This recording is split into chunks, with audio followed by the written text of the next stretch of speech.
Hello, আসসালামু আলাইকুম। এটা একটা কাশির কেস। বাচ্চাটার 3-4 মাস পর পরে কাশিতে আক্রান্ত হয়। তো আমার কাছে মাঝে মাঝে ট্রিটমেন্টের জন্য আসে।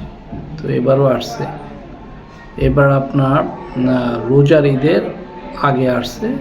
ডেটটা র্যাপাটাইজেশনে শুনে আমি বলে দিব। তো বাচ্চাটা কি সমস্যা নিয়ে আসছে? কাশি।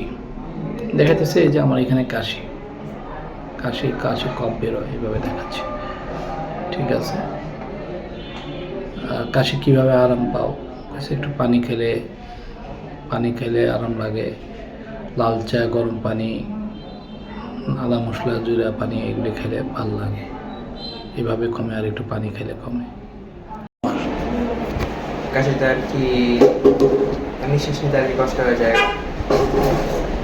আর কফ বের হয়? হ্যাঁ, কফ বের হয়। জ্বর টর তো নেই? হ্যাঁ, না, কাশি হলো কেন? এটা বলতে পারি না।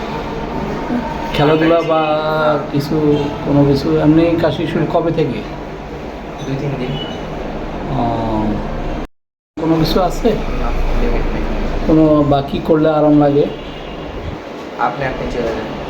তো তাকে আমি 3টা রুব্রিক দিয়ে কেসটাকে মেডিসিন দিই।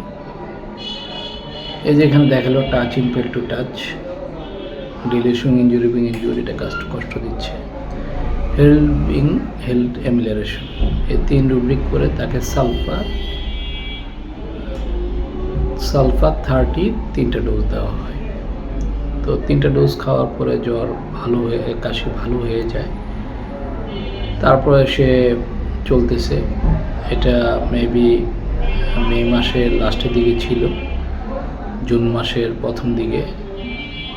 তারা মে মাসের লাস্টে, জুন মাসের প্রথম দিকে তারা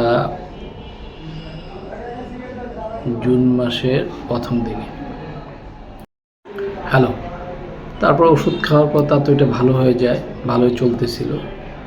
তো কোরবানি ঈদের কয়েকদিন আগে তার মা খুব অসুস্থ হয়ে পড়ে।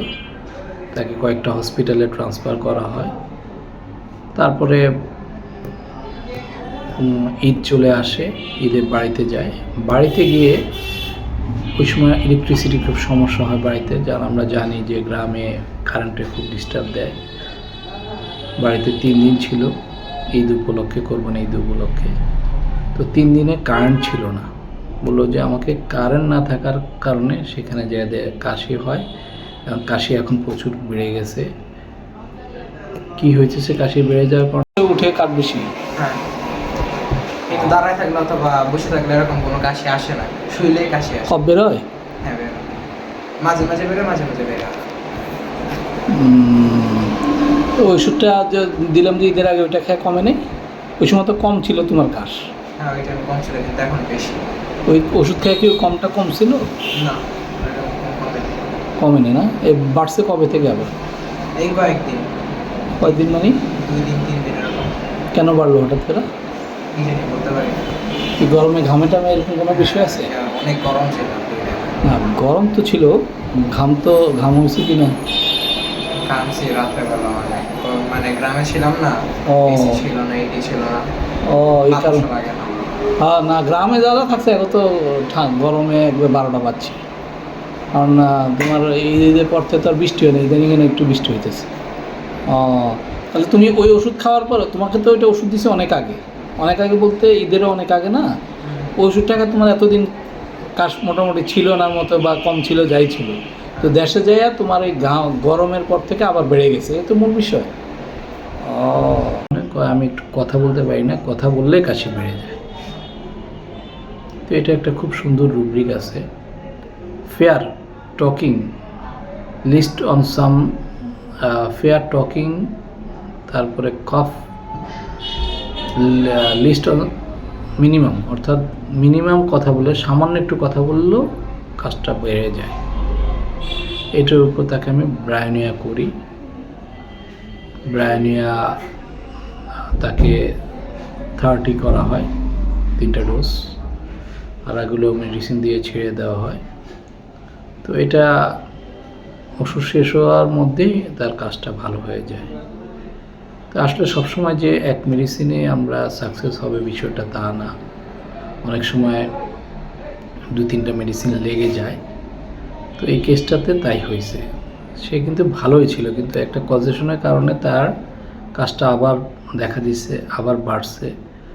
তখন সে বাড়ার কারণে কী ছিল, ওই সময় প্রচুর কফ বেরোয় বলছে, কষ্ট দিচ্ছে। এখন কি বললো যে আমি একটু কথা বললেই কাশি বেড়ে যায়, কথা বলতে পারি না, কথা বললেই কাশি বেড়ে যায়। এটা অনেক কেসেই থাকে, এটা আমরা বুঝি না বিধে অনেক সময় দিতে পারি না। তো এখানে আমরা ব্রায়োনিয়া দিতে পারি। ব্রায়োনিয়া 30 থেকে 2টা ডোজ 3টা ডোজ দেওয়া হয় এবং এরপরে কেসটা ঠিক হয়ে যায়। তো যারা আমরা আসলে মাইন্ড সিস্টেম করি, মাইন্ড ফলো করি, তারা নিজেকে ডেভেলপ করার চেষ্টা করি, কারণ নিজেকে ডেভেলপের কোনো বিকল্প নাই। নিজেকে যদি একটা পর্যায়ে নিতে পারেন তাহলে আপনার দ্বারা অনেক অসাধ্যকে সাধ্য করা সহজ হবে। মাইন্ড ছেড়ে দেন, আপনি যে সিস্টেমই করেন, ক্লাসিক করেন, মায়াজম করেন, যাই করেন, যে সিস্টেমে করেন, নিজেকে ডেভেলপের জন্য চেষ্টা করেন। তো এতে হোমিওপ্যাথিতে আমাদের গ্রহণযোগ্যতা বাড়বে, আমাদের সোসাইটিটা বড় হবে, আমরা সমাজে ফার্স্ট প্রায়োরিটিতে চিকিৎসা নেবে মানুষ আমাদের কাছে। সবাইকে ধন্যবাদ। আসসালামু আলাইকুম।